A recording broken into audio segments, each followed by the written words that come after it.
प्यारे विद्यार्थियों नमस्कार। आपके अपने YouTube channel GK by Kyar में आप सभी का स्वागत है। तो आज की क्लास में हम राजस्थान जीके के एकीकरण से संबंधित क्वेश्चन लेने वाले हैं। बीएसटीसी, पीटीटी, चतुर्श्रेणी कर्मचारी सभी के लिए अति महत्वपूर्ण क्लास रहने वाली है। और राजस्थान के एकीकरण से संबंधित 2010 से लेकर 2024 तक जितने भी क्वेश्चन पूछे गए हैं एग्जाम में वो सभी लेने वाले हैं इस क्लास में। तो देखिए, महत्वपूर्ण तथ्य देखेंगे। पिछली क्लास में हम इसके चरण को देख चुके हैं, राजस्थान के एकीकरण के चरण। तो इस क्लास को शुरू करते हैं। स्वतंत्रता प्राप्ति से पूर्व वर्तमान राजस्थान में 19 रियासतें, 3 ठिकाने और एक चीफ कमिश्नर था। 19 रियासतें हम एकीकरण में भी पिछले वीडियो में देखा। 3 रियासत ठिकाने, वो भी हमने ट्रिक देखा, नकुल। और एक चीफ केंद्र शासित प्रदेश अजमेर था। सी श्रेणी का राज्य अजमेर मेरवाड़ा में विभक्त था। नेक्स्ट है, राजस्थान की सबसे प्राचीन रियासत कौन थी? मेवाड़ थी। कौन? मेवाड़ यानी उदयपुर। मेवाड़ रियासत की स्थापना 565 में गोइल वंश के बप्पा राहुल द्वारा की गई थी। इसलिए राजस्थान के एकीकरण के समय सबसे प्राचीन रियासत कौन सी थी? मेवाड़। कौन सी? मेवाड़ थी। अब है सबसे नवीन, राजस्थान की सबसे नवीन रियासत कौन थी? झालावाड़। कौन सी थी? झालावाड़। इसे कोठा से अलग करके रियासत का दर्जा दिया गया था और इसकी राजधानी है पाटन को रखा गया था। तो सबसे पुरानी रियासत कौन सी थी? मेवाड़। सबसे नवीन झालावाड़। कौन सी? झालावाड़। और झालावाड़ ही अंग्रेजों के समय रियासत स्थापित थी एकमात्र। यानी क्वेश्चन आ जाए, अंग्रेजों के समय स्थापित एकमात्र रियासत कौन सी थी? तो आपका उत्तर क्या होगा? झालावाड़। क्या होगा? झालावाड़। नेक्स्ट है, क्षेत्रफल की दृष्टि से मारवाड़ और जनसंख्या की दृष्टि से जयपुर सबसे बड़ी रियासत थी। अब हमने सबसे पुरानी और सबसे नई देख ली। अब सबसे बड़ी कौन सी है? क्षेत्रफल में सबसे बड़ी कौन सी थी? मारवाड़। कौन सी? मारवाड़, जोधपुर। और जनसंख्या की दृष्टि से सबसे बड़ी जयपुर थी। और शाहपुरा है, वो जनसंख्या व क्षेत्रफल दोनों में सबसे छोटी थी।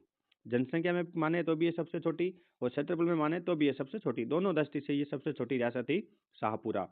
तो आपसे से पूछ ले, सबसे पुरानी रियासत मेवाड़, सबसे नवीन झालावाड़, सबसे बड़ी क्षेत्रफल में मारवाड़, जनसंख्या में सबसे बड़ी जयपुर, जनसंख्या क्षेत्रफल दोनों में सबसे छोटी शाहपुरा। ये आपके रियासत छोटे छोटे क्वेश्चन बहुत आ रहे हैं एग्जाम में ऐसे वाले, क्योंकि बच्चे सब इन छोटे छोटे क्वेश्चनों की ओर ध्यान नहीं देते हैं। सिर्फ एकीकरण रट लेते हैं, सन रट लेते हैं, कौन सी रियासत वो रट लेते हैं, पर ये क्वेश्चनों में ध्यान नहीं देते हैं। राजस्थान की अधिकतर रियासतें राजपूतों की ही थी। राजस्थान में 90% रियासतों पर किसका राज था? राजपूतों का। टोंक एकमात्र मुस्लिम रियासत थी। टोंक है वो एकमात्र मुस्लिम रियासत थी। भरतपुर, धौलपुर जाटों की रियासत थी। किनकी? जाटों की। और देखिए, राजस्थान के एकीकरण में सबसे अंत में शामिल होने वाली रियासत कौन सी थी? सिरोही। कौन सी? सिरोही। और एकमात्र मुस्लिम रियासत टोंक। और जाटों का किस रियासतों पर राज था? भरतपुर, धौलपुर पे। और मुस्लिम रियासत टोंक थी। देखिए, अभी हमने देखा सिरोही रियासत सबसे अंत में शामिल हुई। तो सबसे पहले कौन सी हुई? सर्वप्रथम हस्ताक्षर करने वाले अलवर थी और महाराजा तेज सिंह ने हस्ताक्षर किए थे। एकीकरण पर सर्वप्रथम हस्ताक्षर करने वाले शासक अलवर के महाराजा तेज सिंह थे। बीकानेर नरेश सालदुल सिंह विलय पत्र पर हस्ताक्षर करने वाले पहले राजा थे। और पहले राजा कौन थे? कौन? बीकानेर नरेश सालदुल सिंह। उन्होंने 7 अगस्त 1947 को सर्वप्रथम रियासती विलय पत्र पर हस्ताक्षर कर दिया था। अब है, एकीकरण के समय सर्वाधिक धरोहर राशि जमा करने वाली रियासत बीकानेर थी, जिन्होंने 4 करोड़ 87 लाख की धरोहर राशि जमा की थी। सबसे ज्यादा एकीकरण में धरोहर राशि जमा कराने वाली रियासत बीकानेर थी। इसके अलावा धौलपुर, धौलपुर रियासत विलय पत्र पर हस्ताक्षर करने वाली अंतिम रियासत थी। और सबसे अंत में किसने विलय पत्र हस्ताक्षर किए थे? धौलपुर ने। धौलपुर के शासक उदयपान सिंह 14 अगस्त 1947 को रियासती विलय पत्र पर हस्ताक्षर किया था, सबसे अंतिम में। अब है, राजस्थान के एकीकरण का प्रथम प्रयास जनरल लिन लिथगो ने 1940 में किया था। प्रथम प्रयास किया। इसके अलावा अलवर, भरतपुर, धौलपुर, डूंगरपुर, टोंक, जोधपुर रियासतें राजस्थान में नहीं मिलना चाहती थी। ये 5 रियासतें वो राजस्थान में शामिल नहीं होना चाहती थी। इनको जबरदस्ती लाया गया राजस्थान में। अब देखिए, टोंक व जोधपुर रियासतें एकीकरण के समय पाकिस्तान में मिलना चाहती थी। थाना हिया पुट्टा थाना कट्ट पाकिस्तान में मिलो था, बीच पाकिस्तान कट्ट नयो पाकिस्तान बना होता है। तो ये जोधपुर और टोंक के राजा थे जो पाकिस्तान में मिलना चाहते थे। कहाँ पर? पाकिस्तान में। तो जोधपुर के महाराजा उस समय कौन थे? हनुमान सिंह, जिनकी मुलाकात मोहम्मद अली जिन्ना से मिलने दिल्ली गए थे। किनसे? दिल्ली गए थे। वीपी मेमन है 92 बनाइन हनुमान सिंह जी ने दिल्ली में ले गया माउंट बेटन के पास, और वहाँ पर इनको जबरदस्ती राजस्थान में मिलाया गया। हस्ताक्षर करने पड़े, मजबूरन उन्हें राजस्थान के विलय पत्र पर हस्ताक्षर करने पड़े। अलवर, भरतपुर, धौलपुर रियासतें एकीकरण के समय भाषाई समानता के आधार पर उत्तर प्रदेश में मिलना चाहती थी। अब टोंकन जोधपुर पाकिस्तान में जाना चाहता, यह है 4 रियासत उत्तर प्रदेश में जाना चाहती भाषा आधार में, तो इनको भी बाद में राजस्थान में मिलाया गया था। इसके अलावा अपन बांसवाड़ा एक महारावल था चंद्रवीर सिंह जी, ये विलय मत मत हस्ताक्षर करते समय कहीं कहवे कि मैं अपने डेथ वारंट पर हस्ताक्षर कर रहा हूँ। ये कहीं कियो, मैं अपने डेथ वारंट पर हस्ताक्षर कर रहा हूँ। किसने? बांसवाड़ा के महारावल चंद्रवीर सिंह ने कहा मैं अपने डेथ वारंट पर हस्ताक्षर कर रहा हूँ, ये कथन है इनका। और अपने महात्मा गांधी जी राष्ट्रपिता, इनकी हत्या से संबंध किस रियासत से माना गया? अलवर से। कहाँ से? अलवर से। इसके अलावा अलवर रियासत ने भारत का स्वतंत्रता दिवस नहीं मनाया प्रथम बार, गुस्सो हो था जब नहीं मनायो प्रथम, और महात्मा गांधी की मृत्यु पर शोक में आधा झंडा भी नीचे नहीं झुकाया इन्होंने। 26वें संविधान संशोधन में रियासतों के पूर्व शासकों को मिलने वाले पीरवी परस को खत्म कर दिया गया था। 20 लाख रुपया मिलता नहीं राजा ने, भाई 26वां संविधान संशोधन 1971 में खत्म कर दिया राजा महाराजा को मिलने वाले पीरवी परस। राजस्थान के एकीकरण 18 मार्च 1958 से शुरू होकर 1 नवंबर 1956 को 7 चरणों में पूरा हुआ, यानी इसे पूरा करने में 8 साल 7 महीना 14 दिन लग गया सर। कितना? 14 दिन और टाइम लग गया सर रियासत एकीकरण करना में। अब देखिए 3 ठिकाना हाँ बेमू सर्वाधिक क्षेत्रफल वालों ठिकानों की हो कुशलगढ़ और छमू छोटो लावा। एक केंद्र शासित प्रदेश हो अजमेर मेरवाड़ा, जिसको सी श्रेणी का राज्य बनाया गया था केंद्र शासित।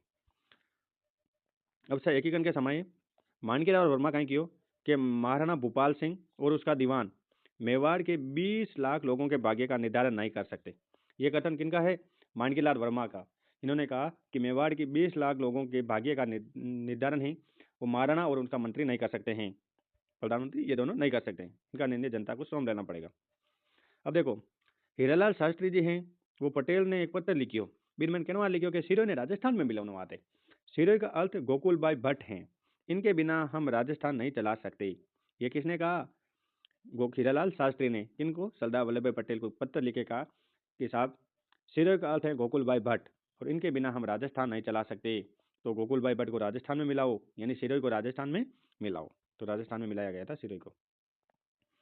अब देखिए एक समिति बनी थी वी सत्यनारायण राव समिति, इनके अनुसार निम्नलिखित विभागों का आवंटन किया गया, किस राज्य जिले को कौन सा विभाग देना है। तो देखिए किन को क्या दिया, देखिए कौन सी समिति बनी? पी सत्यनारायण राव, तो इन्होंने राजधानी बनाया जयपुर को। न्याय विभाग किसको दिया? जोधपुर को। शिक्षा विभाग किसको दिया? बीकानेर को। वन विभाग किसको दिया? कोटा को। कृषि विभाग किसको दिया? भरतपुर को। खनिज विभाग उदयपुर को दिया था। इस प्रकार इन्होंने जिलों को अलग अलग विभाग दिया था। अब एक समिति और बनी थी इसके अलावा, शंकर राय देव समिति, शंकर देव राय समिति, और इस सिफारिश माते मत्स्य संघ और वर्ल्ड राजस्थान आपस में मिलायो। वर्ल्ड राजस्थान में मत्स्य संघ मिलाई दियो। और टीकाराम पालीवाल हैं, ये राजस्थान के पहले निर्वाचित मुख्यमंत्री बने थे। हीरालाल शास्त्री तो मनोनीत, ये पहले निर्वाचित मुख्यमंत्री टीकाराम पालीवाल थे।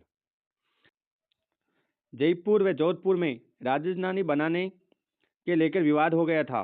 इसके समाधान हेतु सरदार वल्लभ भाई पटेल ने पी सत्यनारायण राव समिति गठित की थी, जिसके सदस्य थे B.R. Patel, colonel T.C. Puri, S.P. Sinha थे। इस समिति ने जयपुर को राजधानी बनाने की सिफारिश की थी। अब देखिए एकीकरण के समय जयपुर और जोधपुर के बीच में राजधानी को लेकर विवाद हो गया था। इसके समाधान के लिए सरदार वल्लभ भाई पटेल ने एक समिति बनाई थी पी सत्यनारायण समिति, जिसका गठन किया, और इसके सदस्य थे B.R. Patel, colonel T.C. Puri, S.P. Sinha थे, और इस समिति ने जयपुर को राजधानी बनाने की सिफारिश की थी। इस प्रकार हमारे राजस्थान की राजधानी जयपुर बनी थी। अब यही राजस्थान दिवस है वो 30 मार्च को मनाया जाता है प्रतिवर्ष। कब? 30 मार्च को। भारत के 7वें संविधान संशोधन द्वारा 1956 में राज्यों की 4 श्रेणियां थी, ए राज्य, बी राज्य, सी, डी, सबको समाप्त कर दिया गया था। कब समाप्त किया? 1956 में। किस संविधान संशोधन द्वारा? 7वें संविधान संशोधन द्वारा। ये क्वेश्चन 3-4 बार पूछा जा चुका है। राजस्थान दिवस का क्वेश्चन भी BSTC PTT में 3-4 बार पूछा जा चुका है। नेक्स्ट है, अब इन राज्यों की श्रेणियां कौन कौन सी थी, तो देखिए ए श्रेणी। ए श्रेणी में वे राज्य आते हैं जो पूर्व में प्रत्यक्ष ब्रिटिश नियंत्रण में थे। तो देखिए ए श्रेणी में वे राज्य आते हैं जो पूर्व में ब्रिटिश श्रेणी के नियंत्रण में थे, जैसे बिहार, बम्बई, मद्रास, ये सब ये श्रेणी में आते हैं। इनके प्रमुख का पद गवर्नर का था। अब बी श्रेणी के राज्य, वे राज्य आते हैं जो स्वतंत्रता के बाद छोटी बड़ी रियासतों में एकीकरण द्वारा बनाए गए थे, यानी बी श्रेणी में जो छोटी छोटी रियासतों में बंटे हुए थे उनको एकीकरण करके बनाया, जैसे राजस्थान, मध्य प्रदेश। ये राज्य छोटी छोटी रियासतों में बंटे हुए थे, जयपुर, जोधपुर, बीकानेर, सब राजा महाराजाओं का राज था। सी श्रेणी, ये वे छोटे राज्य थे जिन्हें ब्रिटिश काल में चीफ कमिश्नर के प्रांत कहा जाता था, यानी केंद्र शासित प्रदेश कहा जाता था, जैसे अजमेर और दिल्ली, ये दो ब्रिटिश काल में केंद्र शासित प्रदेश कहलाते थे। ये थी राज्यों की श्रेणियां। इसके अलावा नेक्स्ट है, राजस्थान अपने वर्तमान स्वरूप में 1 नवंबर 1956 को आया था। कब आया? 1 नवंबर 1956 को यह वर्तमान रूप मिला राजस्थान को। इसके अलावा राजस्थान में एकीकरण के लिए 5 जुलाई 1947 को रियासत सचिवालय की स्थापना की।